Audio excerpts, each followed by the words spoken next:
Hey guys, welcome to another episode of the Optimal Health Show. In today's podcast, I got the opportunity to interview Dr. Jack Kruse.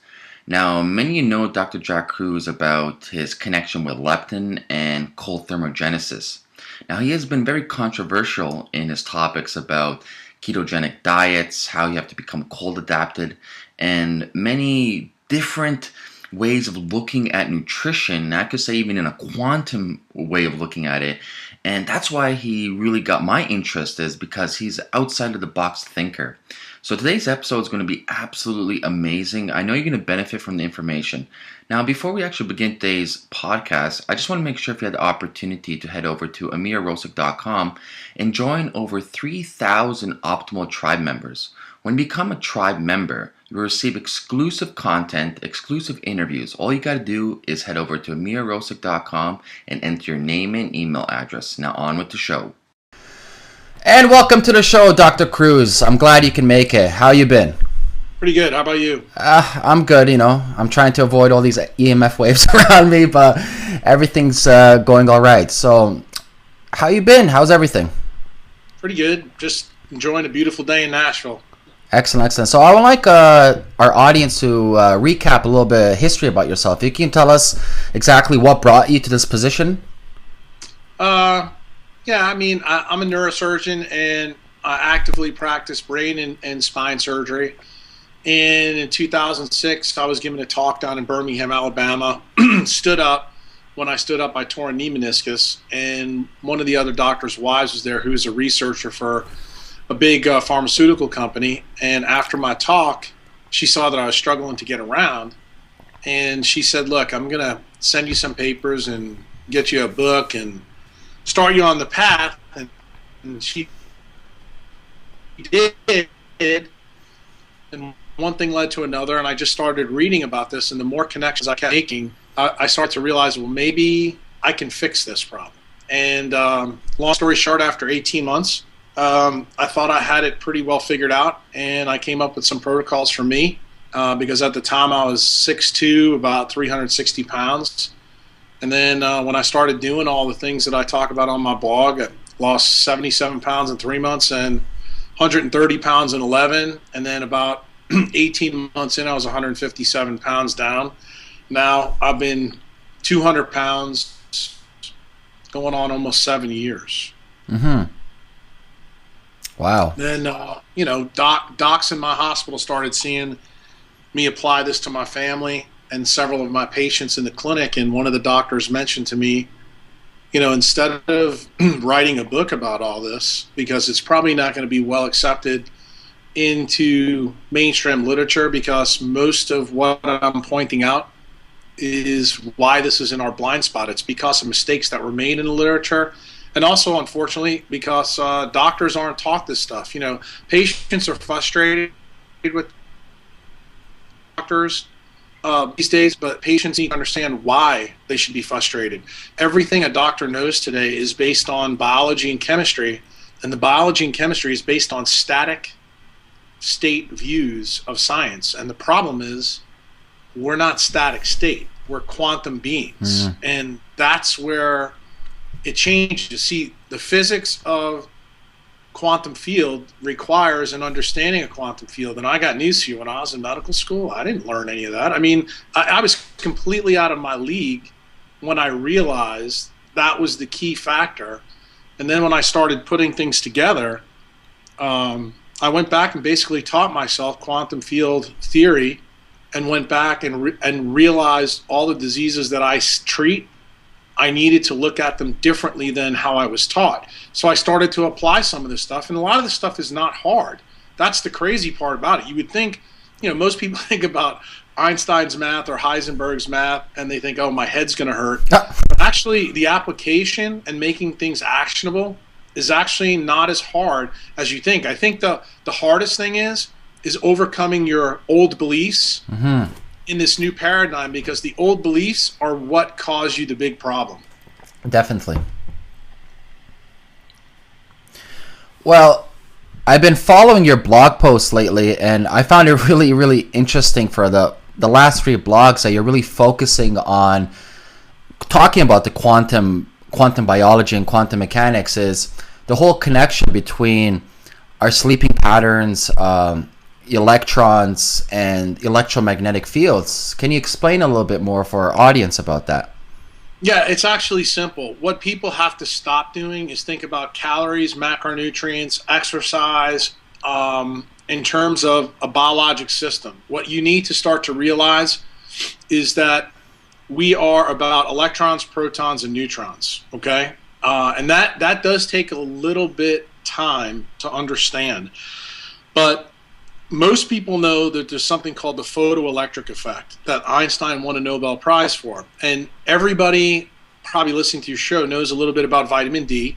So every time you go outside, your skin acts as a photoelectric cell. And it takes sunlight and uses the photon energy, makes vitamin D in your skin, and it also absorbs those photons in your body.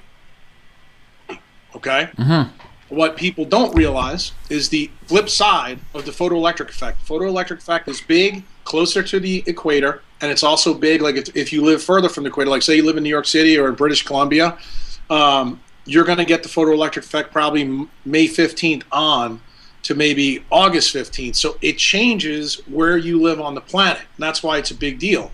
In the wintertime, when you're not next to the equator, the other way we get free electrons or free energy, because photons are a part of energy, is from grounding. And a lot of people think grounding is total horseshit and pseudoscience.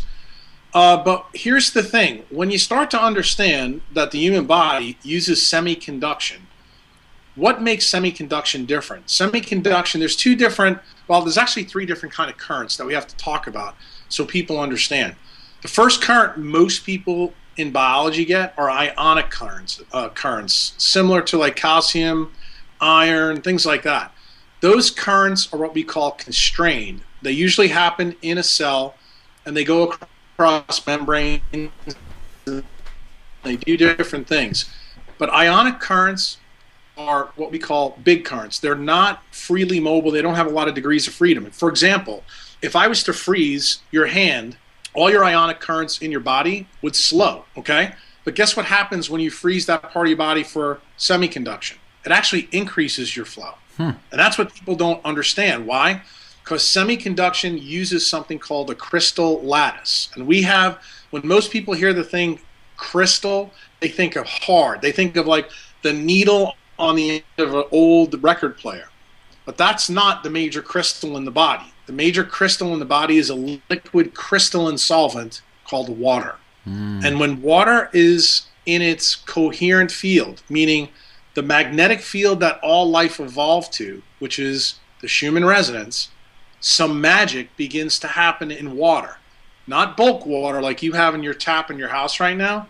We're talking about as water gets slimmed down in carbon nanotubes in cells. Most people will say, well, Doc, that's great, but where the hell's the carbon nanotubes? Well, in the last 15 years, scanning electron microscopes have shown us that the cytoarchitecture of our entire body is made up of a cytoskeleton made up of carbon nanotubes that go from bigger diameter to smaller diameter. And where the smallest diameter is, you have to go below 1.2 nanometers. When you do that, that's when water gets a special property. It becomes a liquid crystalline structure. The third type of current that people know about is current in electric wire. And that current is constricted by the electrons in that wire and also what the wire is made out of. So it's not freely mobile. See, the difference with a semiconductor, it has 360 degrees and multi-dimensional stability. So small little changes in the amperage of the current lead to massive changes on the back end. And if you don't understand this, I can give you a good analogy so you'll get it. Yes, please do. This is why Intel needs to have clean rooms. Everybody knows when Intel makes a semiconductor, they have these massive clean rooms because they can't have any impurities. Why?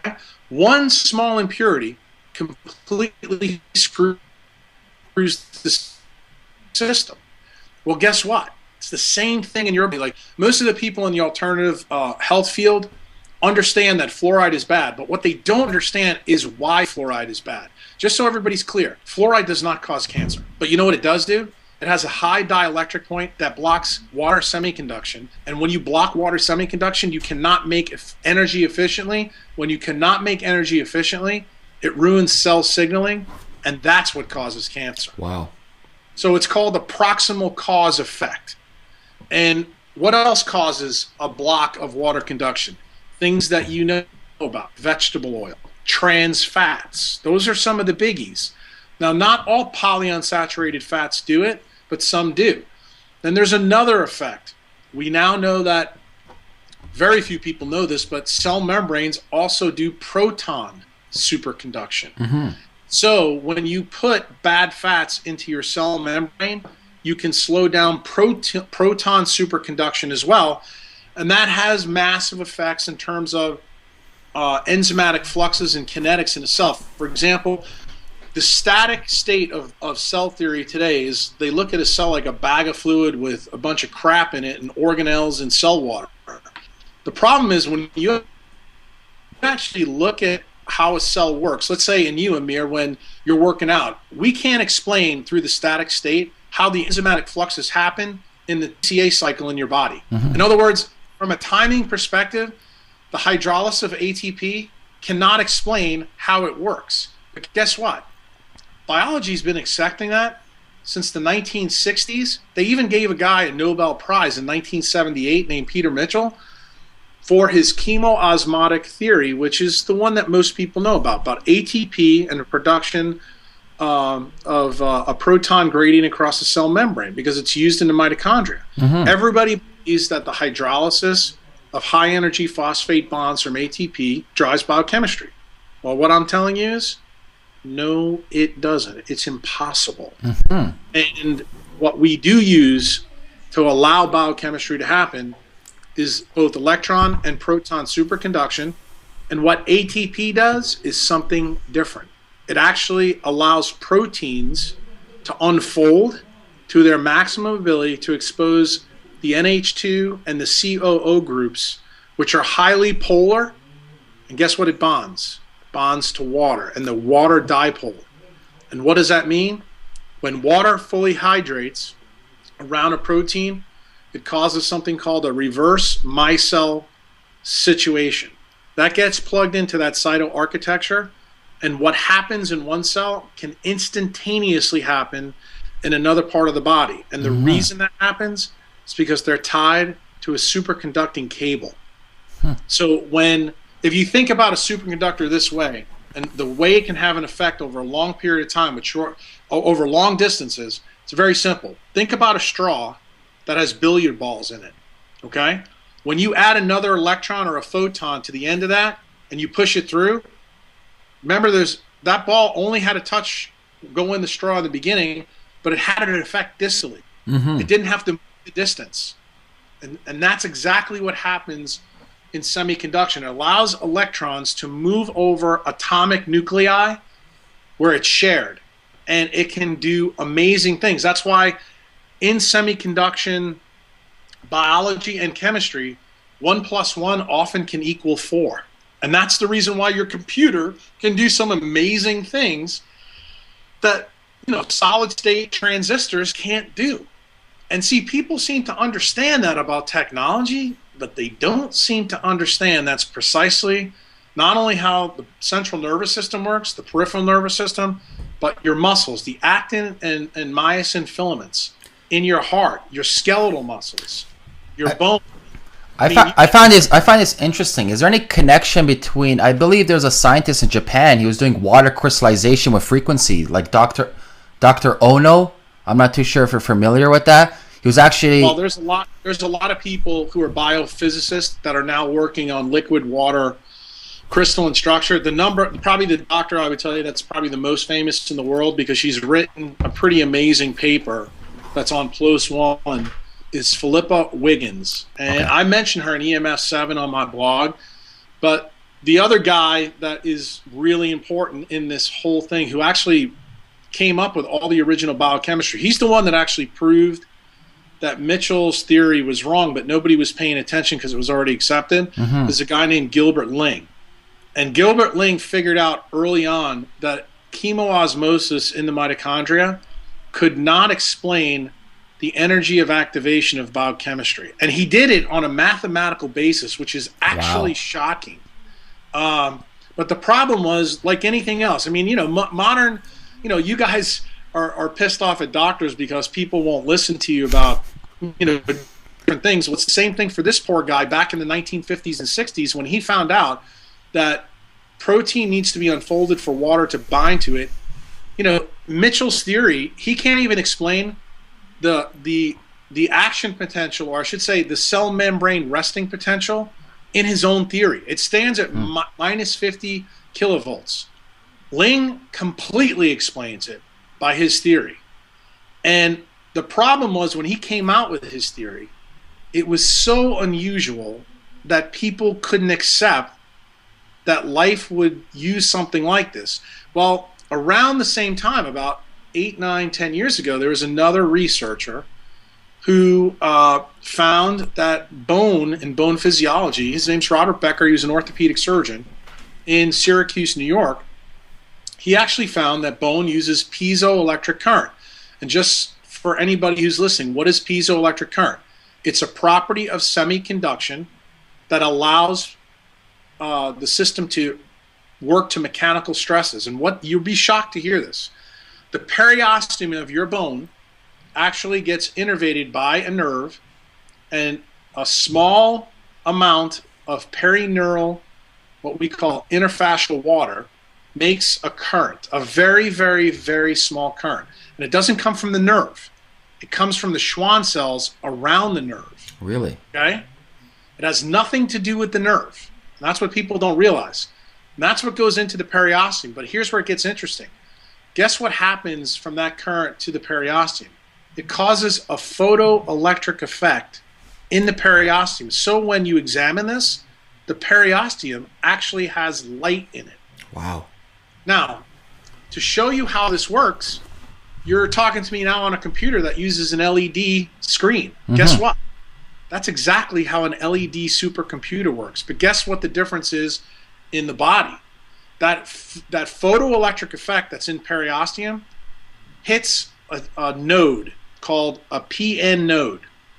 That PN node takes the photoelectric effect and transmits it to another energy, and that energy is the energy of stretch. And that's how a bone knows whether it's in compression or tension.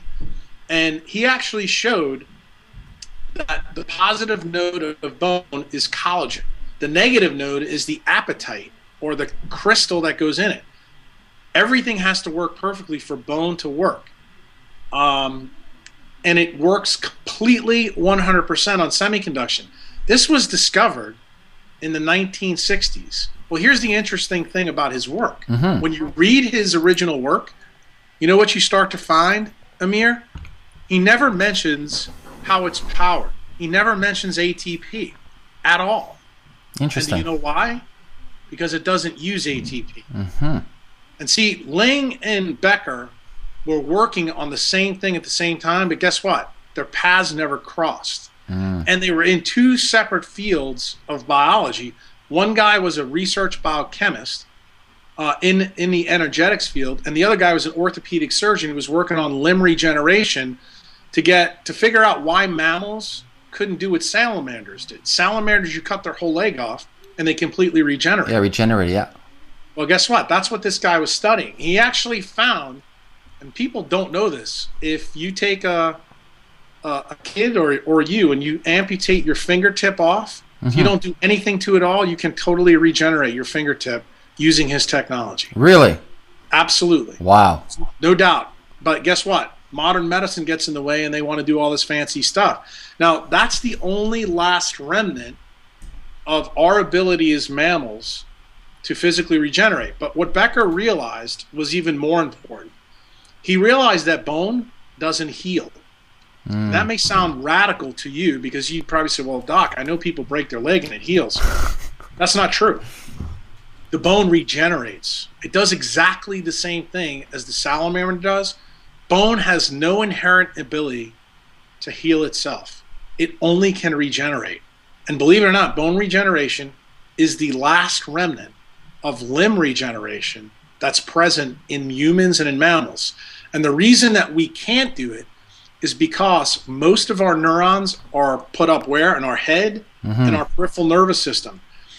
That's the problem. It requires two separate currents for it to work. And since we've centralized most of our neurologic power in our coconuts, that's the reason why higher mammals and higher life forms with more complex neurologic systems cannot undergo limb regeneration. And that's why salamanders still can. That's why earthworms still can. But is there actual ways you think in the future, if we have certain like technologies or modalities, that we can actually utilize this ancient Absolutely. pathway? Oh yeah, there's no question that we can tie back into it. The key thing is when you start to understand how this factor works in bone, it opens up a whole new door to many things. Like for example, a lot of people talk about autoimmune disease. When people found out about Becker's work, people in biology, and I'm not kidding you when I tell you this, when he wrote this original paper in the 60s, do you know that nobody even followed up on it? Nobody asked him a question? Really? And here's the reason why. Because biology never realized that life was based on quantum field theory. Remember, semiconduction, you can Google semiconduction if you want. You will see static state physics, chemistry, and biochemistry cannot be explained. So when you start to realize that we are actually built as semiconductors, you need to start to realize you have to apply different principles. And when I told you before that small currents have major effects, remember I told you before that the nerves that innervate periosteum, it's not the nerve part that brings the current. It's the Schwann cells. The Schwann cells, yeah. That have the cytoarchitecture, what we call the interfascial water. Well, what disease do you know that's an epidemic in modern life that's a disease of Schwann cells? It's called MS. Guess what? That's what MS is. It's disease where you lose the ability for your healing current. And what does it do? It causes massive disruptions all over the body. So when you start to understand how the piezoelectric current works through nerves, you can actually start to figure out how it works through everything else. And that's what I've been doing in my clinic for the last 6 to 8 years, is understanding that we are quantum. Can I do things, can I explain things now that a lot of other people can't explain? Yes. I can explain, for example, exactly why humans don't have or humans lost the ability to have black skin when they left Africa. It's very simple now. When you understand that your skin is a giant photoelectric solar cell, the reason that dark skin was there is because the sun at the equator was so powerful. Okay? It had to protect our folate stores in our body because the sun destroys folate. When we moved out of Africa just 70 years ago, that meant when you had dark skin, what would happen when you go up to, say, Sweden? You'd have a major problem because you wouldn't be able to absorb the electrons. Exactly, yeah. So guess what you had to do is you had to get rid of your melanin in your skin so that you could absorb more. And the way you guys can tell this, very simply, is just go put a black shirt on and go out in the hot sun, and then put a white shirt on and go in the hot sun. You'll see the temperature difference right away. And you need black skin around the equator to offset the photoelectric effect. And this even has a bigger effect because when you start to understand that the photoelectric effect is very strong in long light cycles, like the summer, you start to realize this makes sense why biochemistry uses shitty ATP stoichiochemistry for glucose. It only makes 36 ATPs for glucose. Why? When do carbohydrates grow? They grow in long light cycles. So you're getting tremendous amount of free photonic energy from the sun. So life says, meaning evolution, that you don't need foods that are dense in ATP. You need foods that are light in ATP, because what's life about?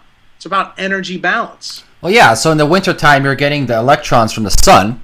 No, in the wintertime... Sorry, in the summertime, you're getting electrons from the sun. Therefore, you don't need nutrient-dense foods because there's a balance.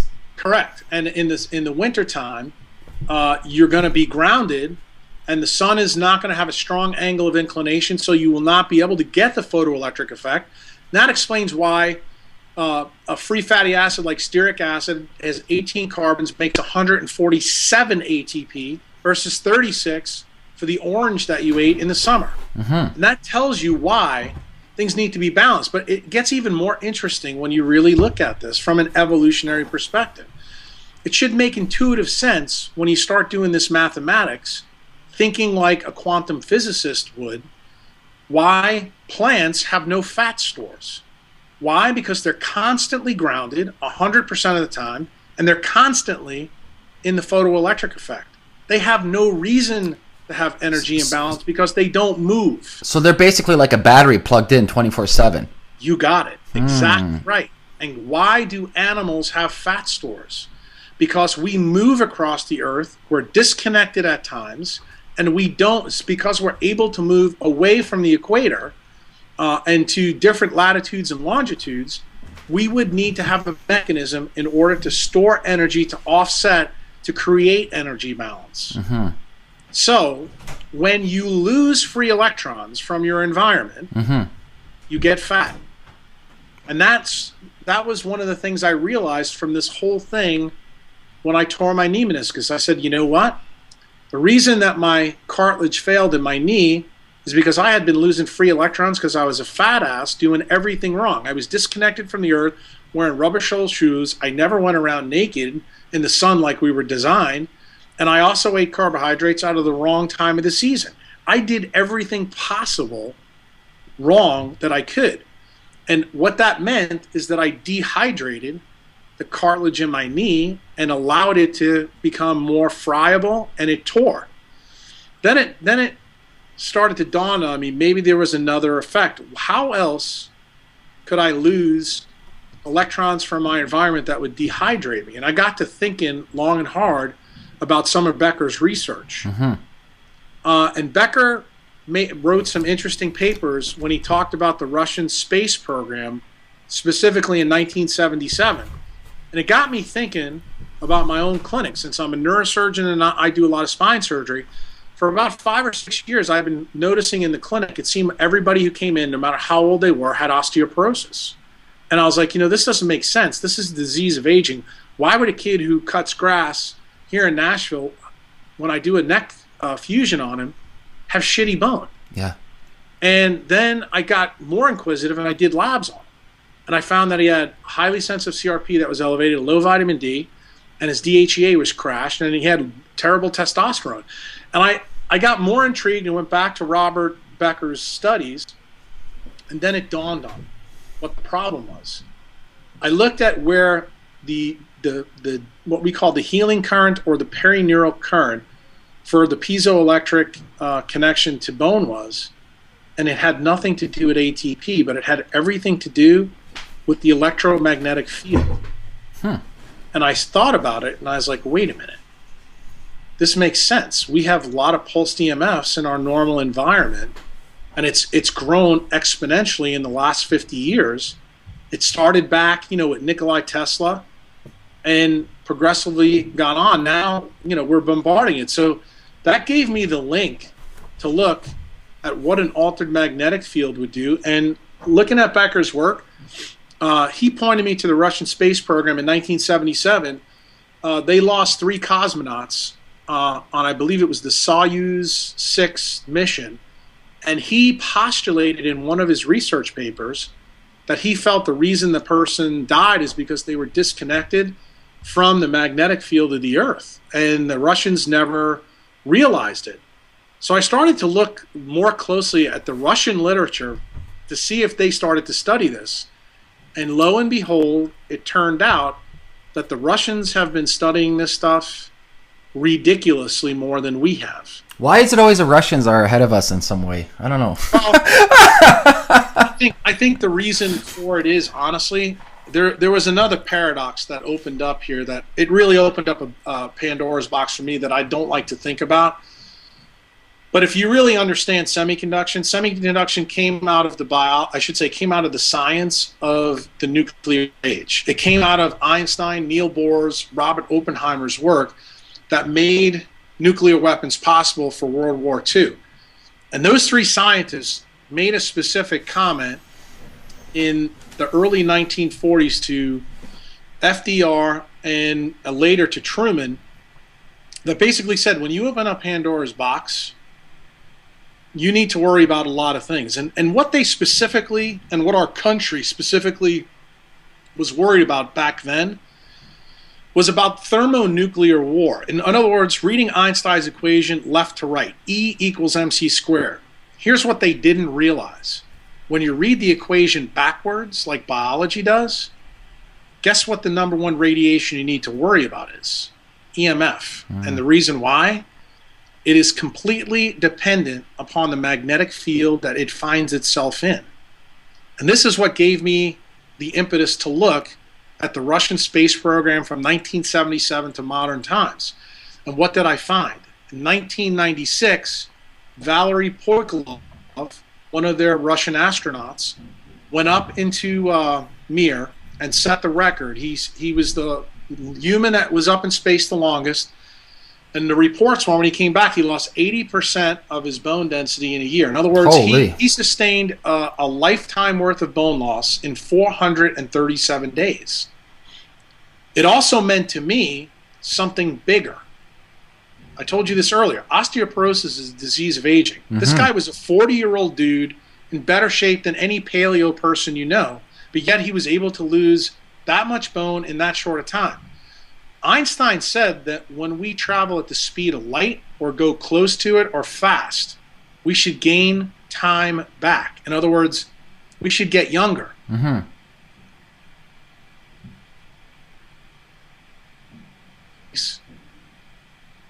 And get a disease of aging when Einstein said it should be reversed. I realized this is a big paradox. So I dug deeper. And what I found out was exactly why the Russian lost the bone he did, which goes back to Becker's research.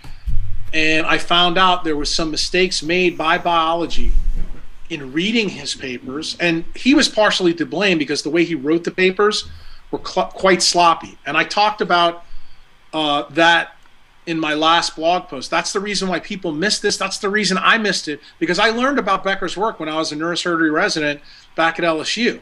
But I didn't learn about the details good enough to pick this up. When I went back and looked at the Russian experience, I realized something big. And then something else dawned on me. I said, wait a minute. The Russian experience parallels what I'm seeing in my clinic for the last 5 years. I'm seeing people who are 20, 30, 40 years old get the same disease. Now, they're not getting it in 437 days, but they're getting it in their 20s, 30s, 40s, and 50s. I said, something's wrong. So I went back to Becker's work and I found out that this perineural current in Schwann cells is what controls the piezoelectric current in bone. And guess what controls that? The magnetic field of the Earth. And when I realized that, I realized that all the pulsed EMF that we use in modern technology has completely altered the magnetic field that all biology lives in on this planet. So basically what it meant is that between the Earth's surface and the ionosphere, we have created a giant MRI magnet that never gets turned off. And how we move through it as creatures completely determines how much bone loss we'll have. And to make the point here, what am I saying clearly? Every person on the face of this planet right now has some degree of osteoporosis. Some will have it worse than others. Some will have almost imperceptible difference, but they will have it if you look. That's an incredible statement. So pretty much what you're telling us right now, due to the fact that the Schumann frequency and our usage of pulse EMF, our EMF waves are actually trapped in our atmosphere and they're bouncing around everywhere and are affecting us on that level, right? Yes, and what the biologic effect of that is, so everybody gets it clear, is EMFs are an electromagnetic radiation. Anytime electromagnetic radiation stays in the resonant cavity of the Earth, which is the cavity between Earth's surface and the ionosphere, it increases energy in that system. When energy is increased, what happens? It decreases water. You dehydrate. Remember what we talked about earlier about the new theory about semiconduction and link. When you dehydrate the water in your nanotubes, you lose energy production. So we're one big microwave right now then. You got it. You absolutely got it. And the problem is, what people don't realize is that they're constantly losing electrons to their environment. So here was my come to Jesus moment. I figured this out using bone, but it dawned on me right away why I tore my knee meniscus, but it also dawned on me why I was fat. I was like, I'm losing electrons to my environment much faster than not, because when you do that, you dehydrate water in your body, you can't make energy. And what did I tell you earlier about plants?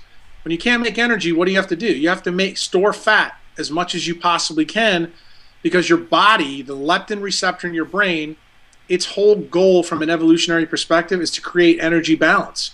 Well, how can it create energy balance when you're losing electrons completely? Another analogy is, think about a big flower pot and you're pouring water into it, but it has 6 holes on the bottom. Yeah. You have to keep pouring water into it. So what does the brain tell the body to do? It says you need to store any excess energy because we're losing energy constantly. Mm-hmm. And ironically, that concept is hard for people to understand, but it's actually well-founded in quantum physics, and this will really blow your mind. This is going to be an EMF 8. Not only does this effect happen on a biologic system, what if I was to tell you that all masses on the Earth have changed in the last 112 years because the magnetic field has changed? In other words, a kilogram here if it was made out of solid steel. You know why? Time is a function of mass. Gravity is a function of mass. When the electromagnetic field changes, it changes the relationship of mass and time. That's the reason why masses change. It's That's not crazy. Just people. I know people are going to have a hard time believing it, but you are going to find out in the next blog post just how true what I told you is. Yeah, but what's the implications of this? Like, that's just like mind-boggling right now. I think the implications, Amir, and you know this, you've read the series. The implications are big. In fact, I took these implications out to its nth degree from an evolutionary perspective. And basically what this means is that quantum time is completely disrupted, and that disrupts circadian biology, because every single cell in the mammalian genome has a precursor circadian clock gene in it. So if timing is off, that means biochemical fluxes are off. All biochemical fluxes and kinetics are subject to the electromagnetic field. Mm-hmm. So if you're in an altered field, it means the biology that we evolved with doesn't work anymore. And what that means is we are going to start to undergo a very fast de-evolution. So when you say to your listeners or your friends, hey, something's radically gone wrong in the last 112 years, and you know, Rob Wolf says it's wheat, and William Davis says it's wheat, and you know, you'll say, well, people just don't get outside enough and exercise. That's not the answer. The answer is when the field changes, the rules of the universe change. And when people start to realize that inanimate objects that are not alive are going through the same physical changes you are, but except on a smaller scale, it allows you to start to realize how humongously important this pulsed EMF effect is. And if you understand the math of Einstein, most EMF is supposed to dissipate into space. On our planet, it can't, because we have an ionosphere keeping it in. Now, some of it does dissipate. Some of it that's really high frequency does get through. Some of it also can leak through the donut hole that's down in the ozone layer in Australia. But when people understand like how radio waves work, the reason why radio waves can go over long distances, they bounce off the Earth and they bounce off the ionosphere to get, you know, to another city from where you are now. That happens. Well, guess what? It happens with every single thing that we use on this planet. So basically, you're swimming in a sea of electromagnetic radiation on the surface of this planet. In fact, there's more radiation on the surface of Earth right now than there is, and I'm talking electromagnetic now, than there is on the surface of the sun. Holy cow. And we've done this in 112 years. And the problem is, because you can't smell it, taste it, sense it, touch it, feel it, the brain doesn't perceive it. And guess what? Then we have idiots in Congress and scientists saying, well, we need to study this more. Actually, you don't need to study more. You don't need a randomized controlled clinical trial. And you want to know why? These are the laws of the universe. They are not subject to correlation or causation. They cause the problem. When a 1 kilogram ball changes its mass, you have a problem of the universe. Therein lies the problem. So when I hear somebody tell me we need more study, it tells me one of two things about the person. A, they're idiots and they don't understand quantum field theory.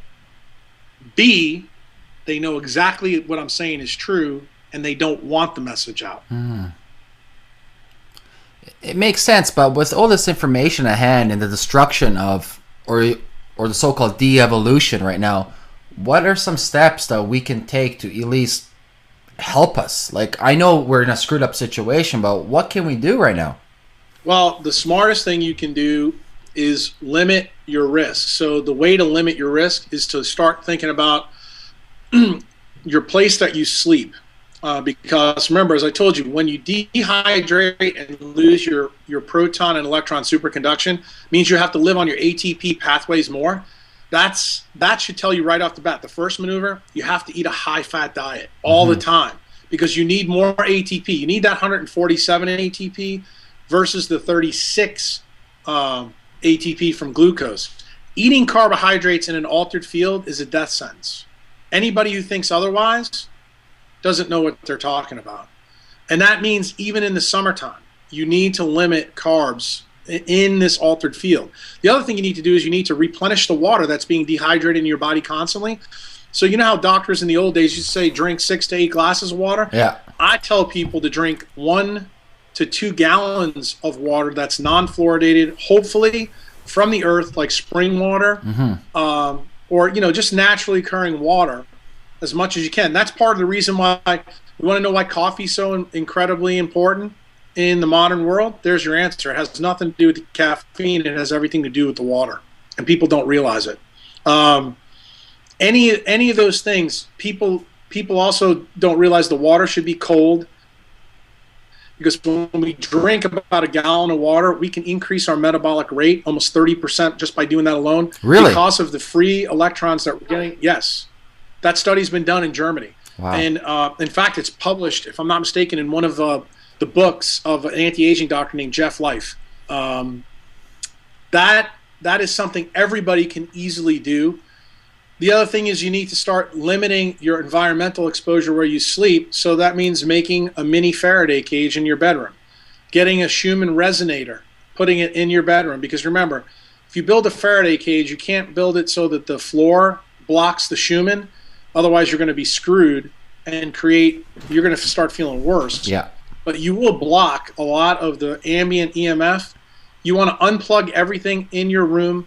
Not only that, if you're smart, you'll put a circuit breaker to kill the electric circuit where you sleep. Now, most people don't have that ability, but if you're building a new house, you can do that.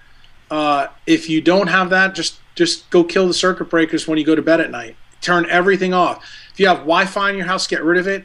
Start using cable modems. If you have any problem with, say, old circuits, like say you have an older house, people don't realize this. Older house had different grounding. A lot of those houses aren't grounded well. So have an environmental engineer come out to your house, check all your circuits. If they're not grounded, get them grounded. And if they're not shielded, consider shielding them. I think that's a smart move. If you have a smart meter on your house, get rid of it. If you have any new appliances that are energy efficient, get rid of them. Or when you're not using them, unplug them.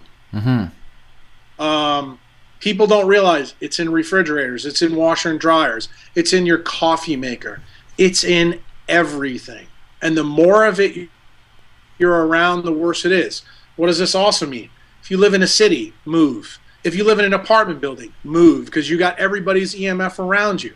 If you live above the ground, you're getting sicker. That's the reason why people get on airplane flights and get blood clots in their legs because they are disconnected from the earth and for extended periods of time. So they have to use their other systems to protect themselves, which is their coenzyme Q10 and their serum. And we have a measure that it's called the zeta potential. And there is a way to ground on an airplane. A lot of people don't know this, but I've told the members on my forum this. If you take your shoe off and put your foot on the metal stanchion of the seat in front of you, remember, an airplane's electronics can't work unless it's perfectly grounded.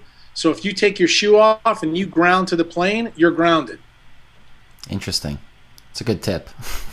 It is. Well, everybody should be doing it, but not everybody. A lot of people won't feel comfortable, getting on a plane without socks. I always travel with loafers that are leather because you can ground through leather.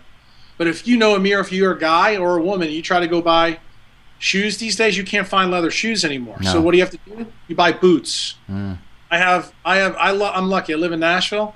I hate country music. I hate everything Western. But do I have boots? And the only reason I have them is because they all come with leather soles. Interesting. So when I walk outside, I'm always connected. When I'm outside, you want to expose all of your skin to the sun when the photoelectric effect is there. Now I'm going to give you another tip. Say you live in say Saskatchewan and you have MS. What's the number one thing you can do as a modern human if you understand what I'm saying? In the wintertime, go supplement your vitamin D, get it over 70, and then get it in a tanning booth.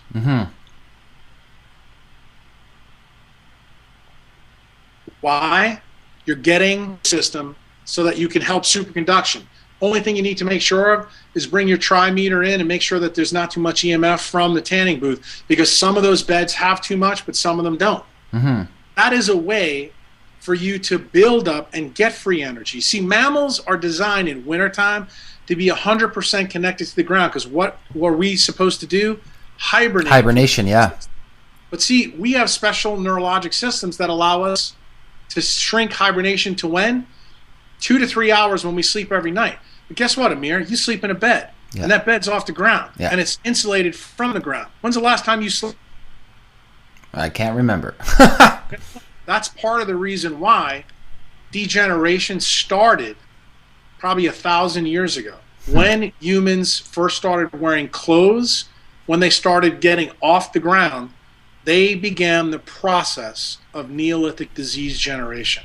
That's how long ago it started. But why wasn't it a big effect? Why didn't West and Albert Schweitzer see it? Because the effect was small, because they were doing so much else right. Why do we see it now?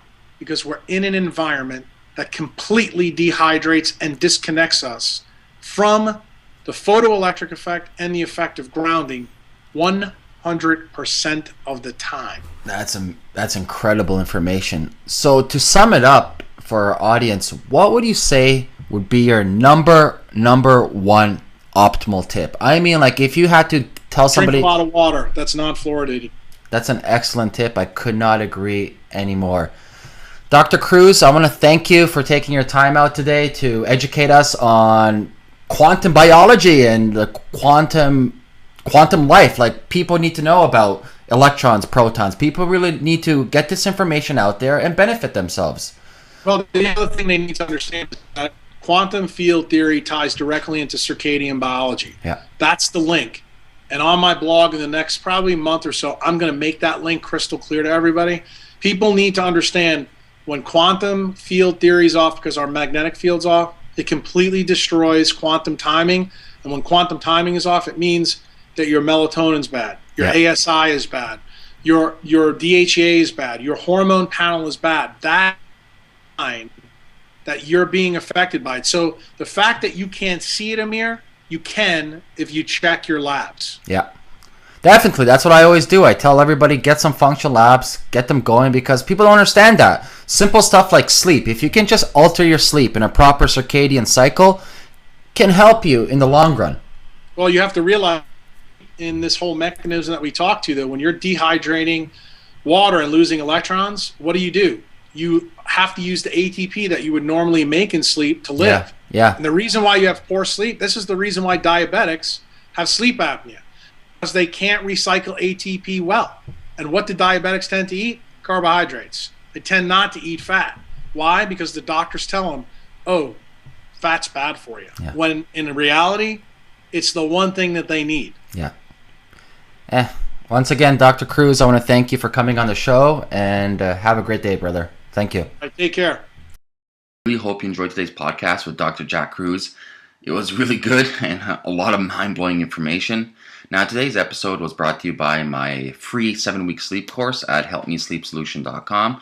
So if you're feeling unrested, or you feel like your hormones aren't working, or you just can't seem to lose that weight, maybe sleep is that missing link. So if you just want to, help yourself out and optimize your health, all you gotta do is enter your name and email address and you receive your free 7-week sleep course. Hey guys, if you haven't done already, please head over to iTunes and show your support by subscribing. This way you'll receive my weekly podcast automatically to your feed, and make sure to leave a comment. Have an amazing week.